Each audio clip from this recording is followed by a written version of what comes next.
ലീഹ 4-ാം വെള്ളി. വിശുദ്ധ മർക്കോസ് എഴുതിയ സുവിശേഷം 1-ാം അധ്യായം 40 മുതൽ 45 വരെയുള്ള വാക്യങ്ങൾ. കുഷ്ഠരോഗിയെ സുഖപ്പെടുത്തുന്നു. ഭേദമാക്കാൻ കഴിയാത്ത സ്പർശനത്തിലൂടെ പകരുന്ന ഒരു രോഗമായിരുന്നു കുഷ്ഠം.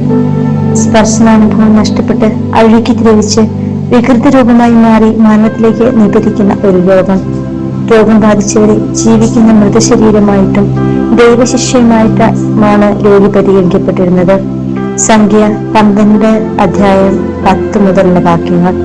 അതിനാൽ മനുഷ്യ സമ്പർക്കമില്ലാത്ത സാമൂഹിക അകലം പാലിച്ച് ജീവിക്കണമെന്ന് നിയമം അനുശാസിച്ചിരുന്നു. കീറിയ വസ്ത്രം, ചീകാത്ത തലമുടി, മറച്ചു വയ്ക്കപ്പെട്ട മുഖം എന്നിങ്ങനെ അനേകം നിബന്ധനകളായിരുന്നു ഉണ്ടായിരുന്നത്. ലേവ്യർ 13-ാം അധ്യായം 45 മുതൽ 46 വരെ. ഭേദമാക്കാൻ കഴിയുന്ന രോഗമാണെങ്കിലും ആധുനിക കാലത്തും കുഷ്ഠരോഗ കോളനികൾ ഇന്ന് നമ്മുടെ നാട്ടിൽ സുലഭമാണ്.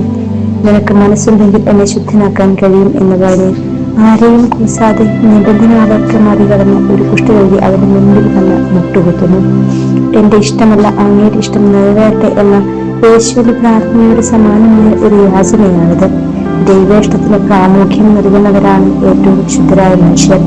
അങ്ങനെയുള്ള ഒരാളെ കണ്ടപ്പോൾ മനുഷ്യനിർമ്മിതമായ അനുഷ്ഠാന നിയമങ്ങളുടെ മേൽ തനിക്ക് അധികാരമുണ്ടെന്ന് തെളിയിച്ചുകൊണ്ട് ആവശ്യമില്ല എങ്കിലും യേശു ആ കുഷ്ഠരോഗിയെ സ്പർശിക്കുന്നു.